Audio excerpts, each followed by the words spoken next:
Okay, guys, welcome back to part four. I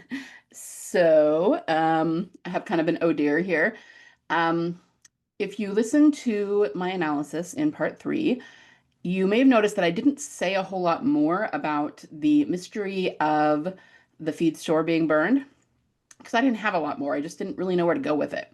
But the wonderful Atrum Regina Blue pointed something out that I completely missed and didn't think to connect, which is that in Always Accountable, Dwight and Sherry had burnt out the forest years before. So this is another example of something that was burned before, and yes, it gets them into trouble.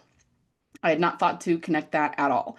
And as soon as the idea entered my mind, it just started lighting everything up. So, before I talk about the tower, which is the end of the Whisperer arc, to show you that we've seen this more than once, I'm going to talk really quickly about the forest being burnt out in Always Accountable, because I did go back and watch Always Accountable last night. Clearly, I should have watched it from the beginning when I was going through season six, but I had wanted to really stick to the whole Operation Lead the Walkers Away part. um, Okay, so really quickly, let's just go through what happens. Um, Obviously, Dwight captures Daryl. He thinks he's one of the saviors. They're going through the woods. Now, one thing that this is a little bit irrelevant, but I just didn't notice this before, but the idea for setting the lake on fire at Alexandria actually came from Dwight. And I don't think I'd ever connected those two things before. Dwight and Sherry tell him, or Tina anyway, that they basically did the same thing to start the fire in the woods. Now, this happened back at the turn for them. So it was like when they first met a whole bunch of walkers in the woods and didn't know what they were and were trying to fight them. And they basically say that they opened the valve on the fuel truck to let the fuel out, just like Daryl does at Alexandria later.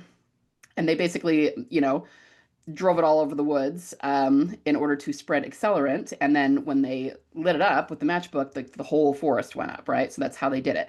So anyway, kind of a little bit of an aside, but I just didn't realize that he actually got this idea from Dwight. So that's kind of cool. But here's the next thing. We get this part where they find this old greenhouse that's totally burnt out. And there are two non-moving at the beginning walkers inside, and these are people that they knew. And they realize immediately who they are, but they did not realize that these two people were in the woods and would be affected by the fire. Like when they started the fire, they thought it was only walkers in there. They didn't realize there was anybody living in there. So when they come to this, they realize that by starting the fire, they accidentally killed these two people who they knew and who they genuinely cared about. So it's this huge tragedy, right? And Tina goes in, stands among them. You can see she's got yellow flowers. And unfortunately, they wake up. These are dormant walkers who wake up and then end up biting her and she dies, right? And I remember back in the day, everybody going on and on and on about how Tina was a Beth proxy. There's the yellow flowers, which we also saw in the graveyard in Still. There's the fact that she's blonde. And we even see Daryl reacting, with a lot of pain right here when he sees Sherry and Dwight basically start sobbing over Tina.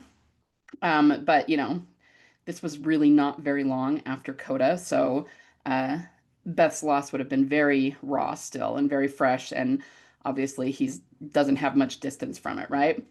Let's see what else. Okay, so they are looking for the paddy truck. Now this is actually before Tina dies, and they go to this lot looking for the paddy truck, but it's not there. And then everything happens. They meet the saviors and realize Daryl's not a savior. He helps them. I mean, this is the episode where we get the Cherokee Rose. I'm not going to go into that too much, but there's a lot of symbolism, obviously, in this episode. I'm not going to go through it all. Um, but then, of course, Dwight and Sherry betray him and take his bike.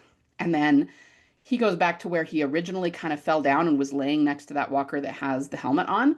And he finds the paddy truck there. Okay, so let me show you. I'm going to backtrack a little bit and show you what I found here.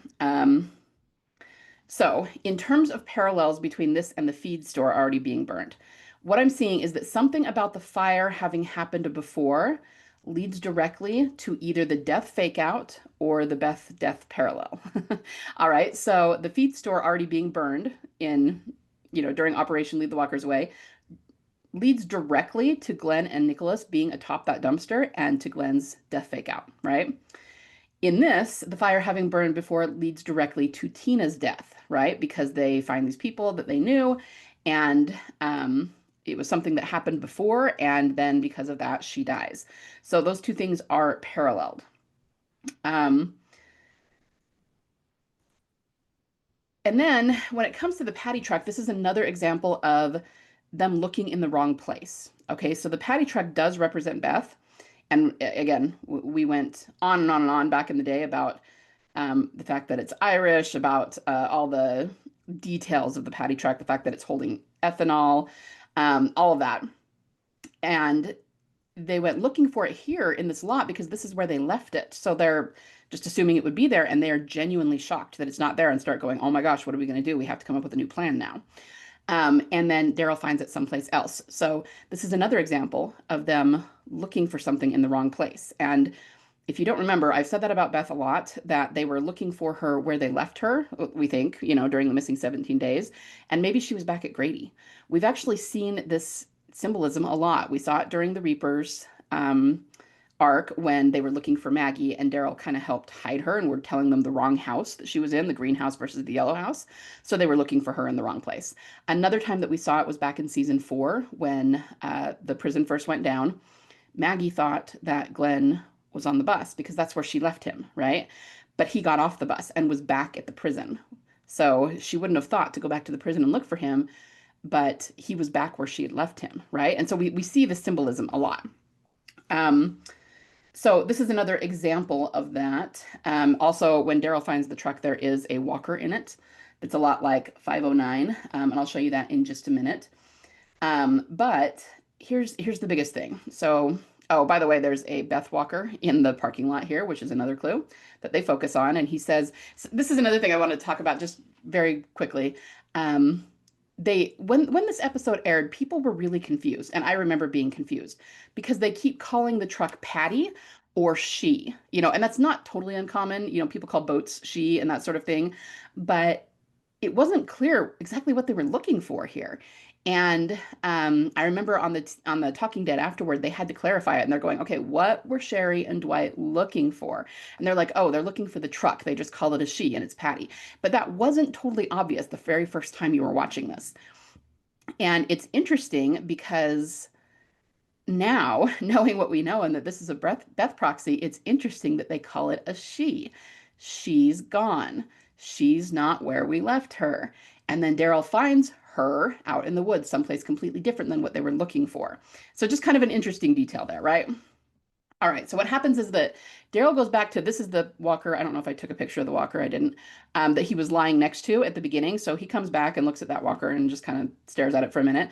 But then he finds this, I'm not even sure what this is. I think this is a piece of the truck that has fallen off. It might even be like a wheel flap or something. But he realizes this is part of the truck. And then he looks up, and this dark mass is the truck, but you see how it is completely hidden, right? The only reason that he even noticed it is because he found whatever that was on the ground and realized it was nearby. And then you can see the sunlight glinting off something metal here. It's probably the side view mirror. But if he hadn't seen the thing on the ground, he would not have seen the truck because he was not looking for it. And it's not obvious that it's there. It's very hidden, right? Um, then of course I'm going to tell you why this is important in a minute, but he pulls all of these vines and trees that are leaning against it down. And you guys, these are not things that have grown over the truck. These are things that have been put on top of and against the truck to hide it. So he's just pulling them down and throwing them aside, right? And then of course he goes to the front seat, and there's a walker in the front seat, much like in 509 and other places where we have seen it and seen it as a Beth indication. Now, I don't know if I took a picture of this walker. I did not. It's not really a Beth walker. It looks more like a guy. It doesn't have any hair, but still, it's in the front seat. So the parallel is there. Now, here's the thing. I don't know what this is going to look like for Beth, and I think it's going to be ridiculously tragic. But when I noticed that this truck was hidden, it was not just put someplace else. It was actually hidden.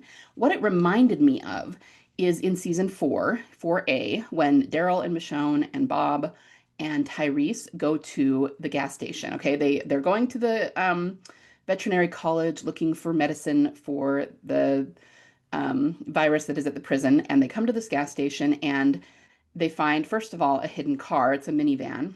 So inside the van, Daryl tries to hotwire it. And I always noticed before when he did this that there were red and green wires. But what I didn't notice until this time is that there is a yellow one too. So I'm pretty sure this right here is like one of those things where the two wires are glued together. And so there's like a white side and a yellow side. But the point is, you guys, look, we have all three stations here, red, yellow, and green. Now he tries to hotwire this car and it doesn't work because the battery is dead. So then they go into the gas station and find a battery. This is where Bob says the cells look really dry, and Daryl says it's okay, we can fix that. We've got water. And then they get the car running, right? They get it to run, and they take this car back to the prison. But the point is, when they are trying to get, okay, first of all, the van was hidden under a bunch of brush too. As you saw, they were pulling it off the windshield and everything. Daryl just noticed it was there. But then when they're trying to get into the gas station to see if they can find a battery, they have this wall of vines that they have to pull off and get through, right? And this is where Tyrese is being pretty destructive. You know, Karen has just recently died and he's dealing with a lot of PTSD. And so he's looking almost for a fight with the walkers and almost looking to get bitten. And Michonne gets after him a bunch. Anyway, all of that's happening here, if you remember, okay? So what does all of that mean? I mean, understand that this scene with the gas station was definitely a foreshadow. There's tons and tons of symbolism in this gas station. Again, I'm not going to go over it right now. I've done that before. A lot of people have beat it to death. You can find it in old posts and things. But tons of Beth symbolism in there, and it was a foreshadow of her arc, right? And we have this thing where it's hidden and they have to get through these vines to get it. And that is a lot what happens with the paddy truck too. So what am I taking away from that? I think, okay, so we already established that something about this fire leads directly to the way, well, it is her fake out, Beth's death fake out, but I also think it's more specifically how they lose her body. And I don't know what that's going to look like during the missing 17 days because we have not heard anything about a fire any more than we've heard anything about them leading walkers away, but that doesn't mean it's not there, right? So there's that. But I think that where we have always assumed that whoever came and took her out of the car they left her in, it was like they took her and they left, you know, drove her back to Atlanta or whatever. I don't think that happens right away. I think she is taken into a different part of the woods, a different part of the same area, and hidden. Nothing really comes to mind with the burnt feed store that particularly shows something being hidden. If anyone can think of anything that would be a parallel there, let me know. But because of this thing in the gas station, I do think that we've seen this more than once, right? And to me, it shows, I mean, it shows specifically her being hidden, right? Because here we have the van with the wires in it, we have the battery theory, we have all of the um, symbolism on the inside of the gas station, and then in Always Accountable, we have the paddy truck with the walker in the front and all of that, right? And the fact that it was not where they left it. So I think that this really shows that somebody actually hides her in the area so that Team Family can't find her when they're looking for her. And you guys, that is so much more sinister because even though it may have been sinister anyway, we don't really know. Um, you know, you could always make the argument that while, you know, after Team Family left her in the car, somebody came along and realized she was alive and was trying to help her and so took her. And then, of course, Team Family didn't know that. And you know what I mean? Like you could make that argument, but this suggests something else. This suggests that somebody took her and hid her so they couldn't find her. And then, you know, probably later took her out of the area once they stopped searching. Um, I really think, and this is so stinking tragic, that we're going to see something where Daryl is searching for her and he's really close to where she's being hidden, like really close. And of course, he doesn't see her because she's hidden, so he can't find her.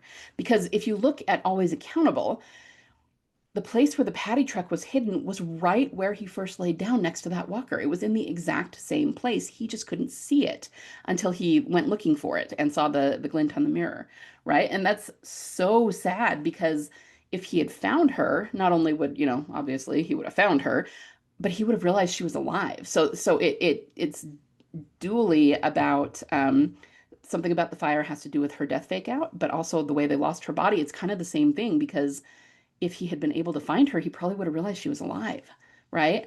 And he didn't find her. He never found her. And so 10 years later, he still doesn't know that. And he still doesn't know what happened. And he still doesn't know that probably somebody actually took her and hid her so he couldn't find her. And so, yeah, I was going through this the other night and going, whoa, yeah, that's another thing that we have absolutely no inkling of. And of course, it's all conjecture. We don't know what it's gonna look like in that particular arc during the missing 17 days, but I am seeing this about it being hidden. And these are really purposeful parallels. If they had only happened once, then you could say, oh, maybe it was just for that particular storyline about Daryl finding the paddy truck. But we've seen it all more than once, okay, multiple, multiple times, which is a good segue. Now that we've gotten through the really tragic stuff, let's go to um, look at what happens during the tower, which is the final episode of, I think I took pictures from the final two episodes of season 10. Okay, so we're going to go really quickly over what happens during these two episodes. This is after Alpha has died, and Beta is pissed off that they killed Alpha. And so he is bringing the Horde, of course, his Whisperers, but they're also bringing an actual Walker Horde to Alexandria to kill everybody, basically. But when he gets there, they're not there. They've already evacuated to the hospital. And remember that this took took place at Grady Memorial Hospital, the same abandoned hospital where they shot the Grady stuff. And just to give you a little background, of course, we were looking at this very closely when it aired because they're using the same location, right? And kind of a funny story, Angela Kang really tried hard to pretend that she had no idea what was going on here, and it was ridiculous, right? Somebody asked and said, "Well, so." It was like a reporter an interview, and they said, "So, what's up with you deciding to film at the same hospital or something like that? Why is there something significant about filming at the same hospital that you used for season 5?" And she did, "Oh, did we? Is it the same place?" Like as though she had no idea. And you guys, I remember just laughing about that because it's like, number one, she helps scout these locations. They know exactly what's going on. They know exactly where they're filming. And number two, she wrote still. Like she knows about Beth's arc and she knows everything about it. Like she's second only to Gimple in knowing what's going on with Beth. So the fact that she would pretend that she didn't know was just kind of ludicrous and it made me laugh. Anyway, so Beta is here with the Whispers. They're saying no sign of them, but Aaron and oh, I'm totally blanking on his name. They're hiding over here and they're just supposed to be like watching the Whispers and radioing back so that everyone knows what's going on. Um, Remember that Beta is really off his rocker here. He's hearing voices that are not there, and he's seeing walkers talking to him, like not whispers, actual walkers, and they're not. He's losing it. So he thinks that they've gone to Oceanside, and I do think they laid a trail. Like that's what they wanted him to think. They wanted him to take the horde to Oceanside. Now, of course, Oceanside isn't there either. They've been evacuated as well, but they're hoping to lead his horde into the ocean. So it starts to work and he starts taking them to Oceanside. And then I took a few pictures of this. This is the really sweet arc between Daryl and Judith that we'll see. But we have these two that are, there's a better picture of it later on, but they are on the side of the horde and just kind of watching them walk through the woods so that they can report on their whereabouts, right? You see this, how they're kind of in the woods on the side and they're watching the horde. This is very similar to Operation Lead the Walkers Way in season 6, when you have the two groups on either side of the road to keep them there. In this case, they're not necessarily trying to keep them on the road because the Whisperers will do that. They already know how to do that. But they are just reporting on what's happening. Okay, so this is where Daryl finds one of the Whisperers and shoots her, and she's in the ditch. Um, and she tells him that Beta's really mad and he's going to keep coming for them, and then he kills her, and Judith is really upset about that, right? So then we have, this is an even better picture that looks like season 6 of them in the woods watching the Walker horde go by, right? So this is where Judith is upset. I can't believe we just left her in a ditch. What if you were lost and no one could find you? This just feels like it could be, talking about Beth. And then this really sweet moment when he says, nothing can take the place of someone you love being gone, but that doesn't mean that everything that follows is going to break your heart. This doesn't have a whole lot to do with the template I'm pointing out. It's just sweet, and I couldn't help myself.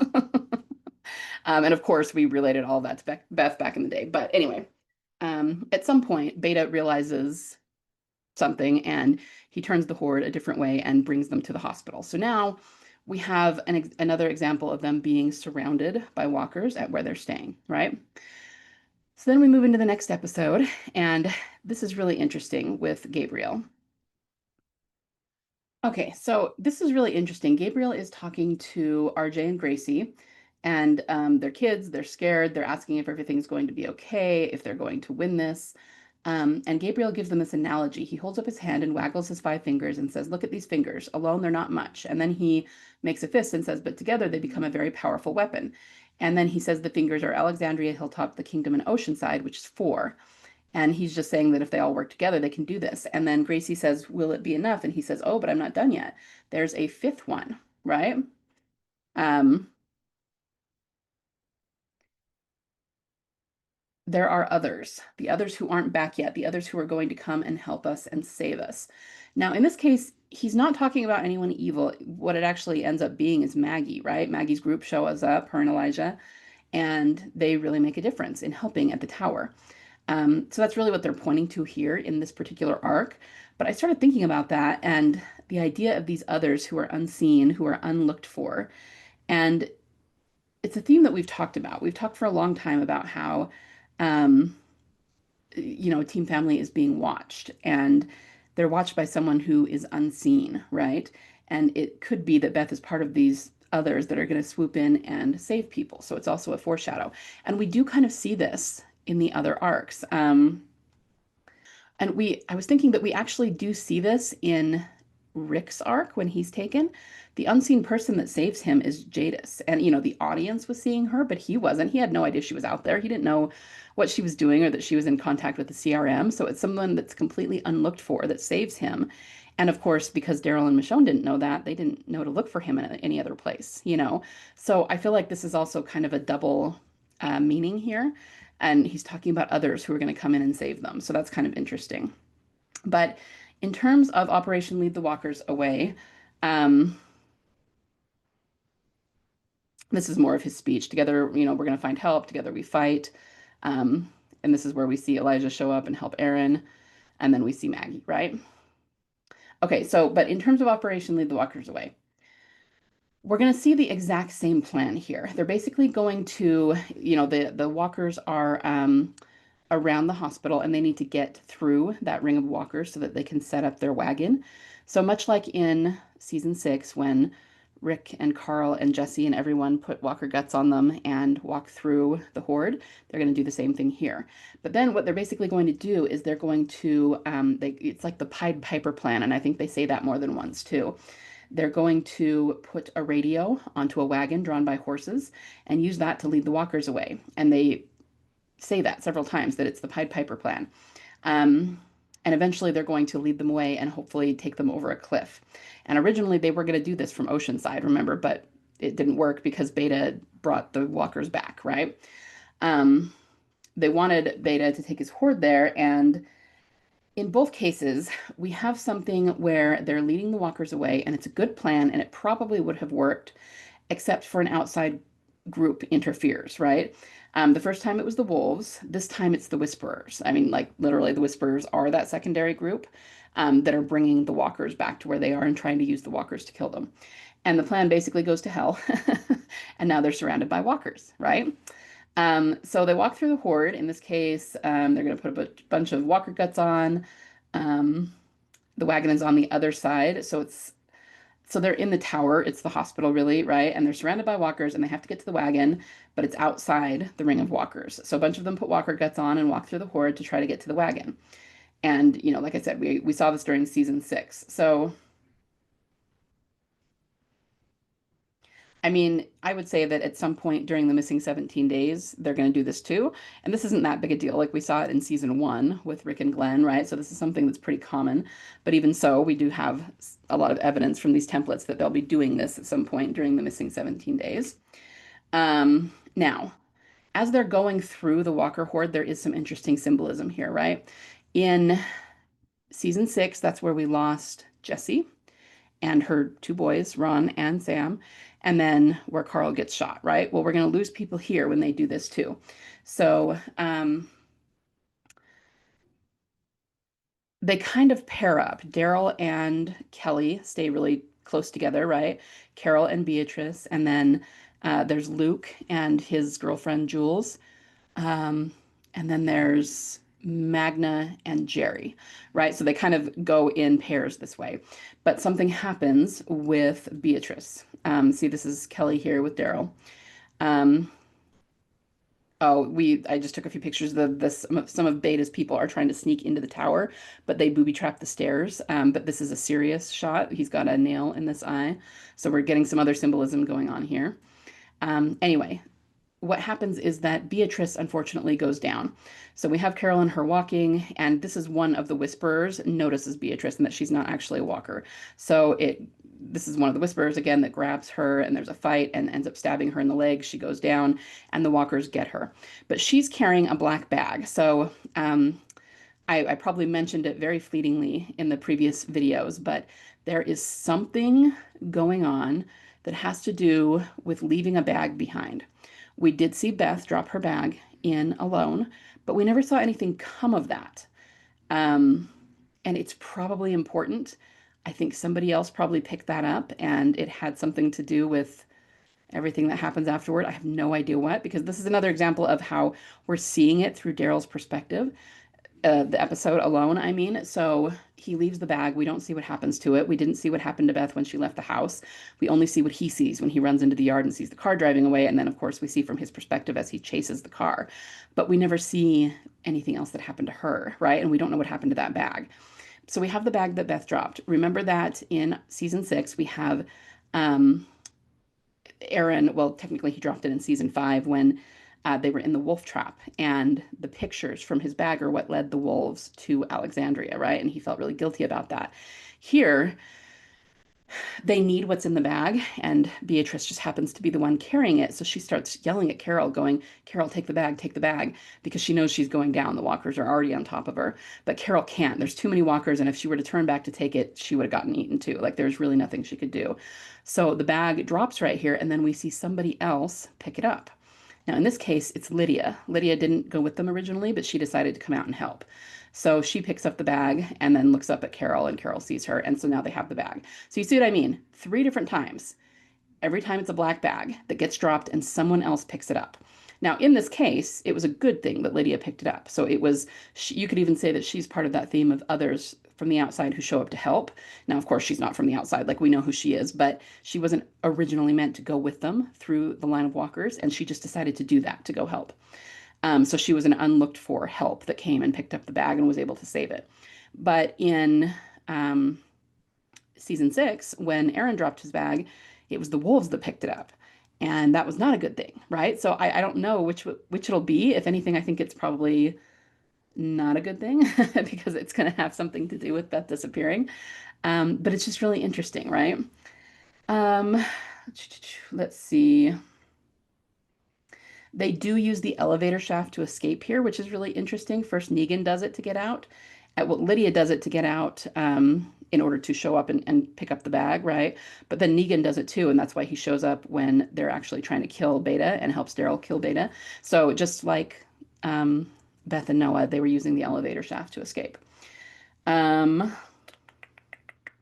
I went through the lost bags theme. Okay, so the wagon and the wheel symbolism.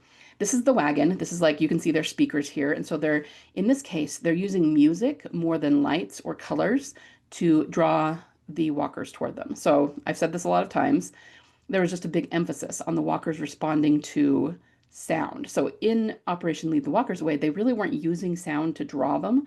They were just using the blinking lights in the cars and hoping that they would follow because they can see humans moving, right? And for the most part, it worked. But there was, even though they weren't using sound, there was a big emphasis on the fact that any sound could draw them off the road. And so they had to make sure that there weren't sounds that were going to do that, right? Here, they're not using the lights as much. I mean, their whole wagon is pretty much gray and black, but they're using the sound to draw the walkers. Obviously, this has parallels to music, to singing, and that's why it reminds us of Beth. So then what happens is that we get to, this is just them during the day. You can see that they're losing the light, but we get to the point where it's nighttime, right? The whisperers show up and start attacking them. Like they look back and they can see that some of the walkers are alive. Those are actually whisperers, and the whisperers start shooting arrows at them. And it's because the whisperers don't want them to lead the walkers away. This is how they're protecting their people, and Beta wants to kill everybody, right? So they get attacked by the whisperers, and they have some of them have shields, and so they're trying to fend off this fight. And at one point, Carol says, "Protect the horses," because the horses are drawing the wagon, right? They need the horses to keep the wagon going. And actually, that jumped out at me because we have seen some horse symbolism before. It's not the most prominent symbolism, but we have seen it. And so I thought this was interesting because the horses actually represent the vehicle that's leading the walkers away. So it could represent the same thing as a car. You know, it's something that's mobile, right? Um, and then if the horses die, then you can't lead the walkers away anymore. And then you have, of course, Buttons, who, you know, we thought sort of represented Beth, but also sort of represented Daryl. He talked to the horse as though it was him. And the way he talked, you know, saying, "You used to be somebody's, now you're just yours." You know, it felt like he was talking about losing Beth. So the horse symbolism really jumped out at me here. Um, but then as we go through, I mean, it doesn't really work. I don't think they kill the horses, but they basically cut the horses loose so that they're no longer connected to the wagon, and the horses, I assume, run away. But while this is all happening, a wheel comes off the wagon, right? Um, and this is something that I've been harping on for a long time because we actually see the symbolism a lot. We saw it with the fire truck in season 5, right? We saw it when Rick and Daryl meet Jesus and he takes their truck and then a wheel comes off. I mean, we see it a lot. And I think it probably represents just something going wrong, something breaking down. I mean, you know, pretty obvious symbolism, but we just see it a lot around Beth's symbolism, right? I've always thought that maybe the wheel symbolism had something to do with Beth being shot in some way. I kind of see it as a symbol of everything that happened to them and everything that went wrong in season 5, and even if we don't know exactly what that was. But we have the wheel falling off, which stops the wagon. And so this is similar to what happened when in season 6 they were doing Operation Lead the Walkers Away, and it was working for a while, but then it breaks down. So just as when the wolf horn drew half the walkers, the back half, off the road, this is very similar. Like it stopped the operation and everything was suddenly not good again, right? And suddenly it's all crashing down. And both times it came from interference from that secondary group, from the wolves in season 6, from the whisperers here, right? Because they attacked the wagon. Um, so this group interferes with their operation to control the horde and leads to problems. So if you go back to what I said about the missing 17 days, assuming that the secondary group there is either Grady or the CRM or someone connected to one of those two groups, again, what I'm seeing is that Team Family, for whatever reason, is leading walkers away or trying to manipulate their movements. We don't know why they would do that or what's going on, but for some reason they are. And then not only does it seem that the secondary group attacks the members of Team Family who are not participating, but they actually interfere with the Operation Lead the Walkers Away operation, right? Um, in this case, the whispers, you know, basically everybody has to run. Daryl at some point just says, "Run, you know, it's not working. We're all going to die. Let's go." And these are the whisperers. You can't see this very well because it's dark, but they jump up into the wagon and they're just like stabbing the speakers and the radio to turn off the music, right? They're trying to get rid of the music. Um, so you could even say they sort of quote unquote kill the music, which could be an analogy for Beth being shot, right? Because the music stops and therefore there's trouble. And the horde goes right back to threatening Team Family because the whisperers are going to take them back. Is going to take the walkers back, right? So what happens after this is Daryl tells them, you know, this is really isn't a good plan. See, he's saying, "Gabriel, the lost wagon, you got walkers coming back at you." And he says, "This really isn't a good plan, but the only thing I can think to do is let's go into the horde since we're wearing walker guts anyway and hunt the whisperers. Let's just kill them all. And that way we'll be able to lead the horde away because they're going to sabotage us every time." But of course, that's really dangerous. But this is where he ends up killing Alpha. Killing Beta. I tried to get pictures, but it's just too blurry. Beta's death is really interesting because he gets it in the eyes. He gets it in both eyes, so it's not really a serious thing, but we see him pulling the daggers out. And then I wanted to point out that it goes through Let's see, do I have one before this? This little chant that they have, and this is something that Alpha originally taught him. But it's really kind of interesting to look at this and compare it to what we now know about Daryl's arc. Okay, so they say, "In darkness we are free. You bathe in blood. You are not broken. We are free. We love nothing. We are free. We fear nothing. We are free. We embrace our death. Now is the end of the world." And I was just thinking that it's kind of an interesting riff on Daryl needing to let go of his dead. I mean, obviously in darkness we are free versus light, like that's kind of an evil mantra. Um, but bathe in blood, it just reminded me of what Michonne said to Heath about being covered in blood, right? And then you are not broken. It's like, that you're trying to heal kind of a thing. Then she, if you love nothing, you are free, but that's not a good way to be, right? We fear nothing because they don't love anything. So they are free. It was just kind of interesting to go back and watch this again and be like, huh, I mean, obviously we don't agree with this mantra, but they're evil. They're the bad guys, right? And Beta is thinking about this as he's dying because Alpha told him this. We embrace death. I mean, that's the opposite of, well, it's kind of interesting because you could see that as a parallel to like when Rick was in them in 510, Rick telling that story and saying, "You're already dead, now go to war," and basically you get to survive later. And so, and Daryl didn't like that. Remember, he had a real serious reaction, emotional reaction to that. He didn't like it that Rick said that, because he didn't want to be like the walkers. But these guys, clearly the Whisperers, because they actually wear the faces and walk with the hordes, they embrace the walkers, and the walkers represent death. So they embrace death. And that's no way to live, right? So it's kind of the antithesis of team family, but it's also a way of saying that survival is not the best way. You want to get to the point where you can actually live. So anyway, just kind of interesting. And then Negan and Daryl kill him. And then what happens is that Lydia actually leads the walkers away because she tells Daryl she knows how to do it. Her mom told her. And the funny thing about this is they never actually say how the Whisperers do this. I assume it's just through their whispers and also using their own movement to get the walkers to follow them, but they're never very specific about what their strategy is for actually moving the horde around. Um, anyway, here's why it's important that Lydia does it. So I know this is a picture of Carol. I've probably got a picture of Lydia somewhere. Maybe I don't. Um, Lydia is the one that leads them to the cliff's edge here.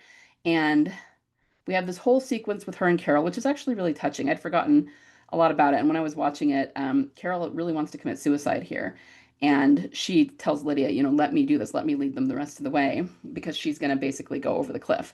But Lydia grabs her and they get down behind a rock and it still works. The walkers still go over the side, but neither of them dies. And I think they needed to include Carol because of her relationship with Alpha and how Alpha was such a mirror of her. But what I'm wondering, I mean, obviously, all of this is a throwback to what happened during those missing 17 days that we haven't seen, but I also think that it's a foreshadow as well. So I feel like there's going to be something, some way, something to do with Beth where they're going to be leading walkers away again. And the music suggests that maybe she will be leading them away because something about the music is, has to do with her. And she sings I almost have this vision in my head of Beth actually singing to get the walkers to follow her.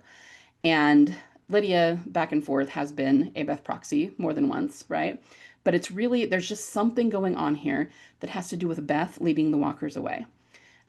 Because of the music here, yes, but remember that during season 6 and that operation, there's that blonde walker who's at the front of the horde, always right behind Daryl on his bike. And it shows us close-up shots of her many times, right? So there's just something going on there. And I don't know if it's literal, if like it's literally she's going to be leading walkers and singing to get them to follow her, or I also think that symbolically it could be about the cure theory a little bit, like she'll be like leading the way to getting rid of the walkers. Because she is something, she knows something about the cure, she is immune, whatever the cure ends up being, something like that. And obviously we don't know for sure. Everything's conjecture, but um, you could almost see this whole thing because I talked about how in season 6, it's like a template for the entire narrative. So like when they take the hard right turn, that was like in the entire show, in the entire narrative from seasons 1, to where we are now, it was, the dividing of the plot lines and the paths, right? And in the same way, you almost have to wonder if this is a template for the entire story that they're trying to tell, where eventually them leading the walkers way and like here having them fall over a cliff, which they do. We see Carol at the cliff. Lydia grabs her. Oh, I didn't get them falling off a cliff. Anyway, that's it might represent them finally curing the virus and getting rid of walkers for good. Like, I wonder if they are eventually heading toward that, even if it's still 10 seasons away or something. They're eventually going to, cure the virus and rid the world of these undead. And, this is like Team Family's whole arc that they're showing us. And so when we see the wagon breaking down and things not working, and we see the whispers killing the music, that does represent when Beth was shot, and that was such a huge calamity, and it actually set them back a lot when it comes to figuring the whole cure thing out. I don't know. Like I said, I'm just spitballing, and I think that that could be one possibility, but it is really interesting. So um, I hope you see what I'm saying, that we've seen this symbolism more than once, people leading walkers, people using music. These are not even the only two times. We saw something almost happen with music and leading walkers away during All Out War, but I think it kind of got shortchanged. And so there's other times that we've seen the symbolism, but they're a lot smaller. They're not as obvious. Um, and so again, if we have seen this many times before, then it does pertain to something we haven't seen yet. It is both a callback to the missing 17 days and a foreshadow of what we're going to see when Beth finally returns. Um, let's see. The only other thing I wanted to mention here is Carol returns and reunites with Daryl, and he says New Mexico's still out there. And she says, yeah, maybe someday, but we still have things to do here. And I thought that was interesting because I still think that New Mexico is Europe. Like originally, when they put this in, they didn't know they'd be going to Europe. So maybe they were going to go to New Mexico. And the landscape of New Mexico is a lot like Spain, the part of Spain that they're in. So it kind of makes sense. But then, when they found out they could go to Europe, they're like, screw New Mexico, we're going to Europe. But this still foreshadows that. And so it's interesting that she says maybe one day, but we still have things to do here. I mean, it was another full season before the flagship show ended. And, they had to get through, like the other things they have to do is to get through the Commonwealth comic book storyline, right? So there was other things they had to do before they could take off for a different place. So anyway, I thought that was kind of interesting. I'd forgotten this conversation entirely. Okay, so I'm going to stop it there. I'm sure there are a lot of other things we could talk about. In fact, I was talking with Galadriel Jones today, and she went back and watched some old episodes, not these same ones, and she was finding a lot of stuff. And it's just a matter of we know so much more now than we used to. So if we go back and look at old episodes, we're always going to find things we hadn't picked up on before. So I will still keep trying to do more of these videos. I have a few things I want to do deep dives into. And yeah, I hope you guys have enjoyed the series. Thank you for sticking with me. And I'm sorry it took me so long to get it out, but it was really fun to deep dive into it. And every time I do one of these, it gives me totally renewed hope because there's so many things that haven't been paid off. There's so many things that have been foreshadowed. And, we can play devil's advocate and say, okay, but what if it's this and what if it's that? But even when we do that, we come back around to there's nothing that makes any sense other than that Beth is going to be returning. So anyway, that's it for now. And I hope you enjoyed it. And I will talk to you soon.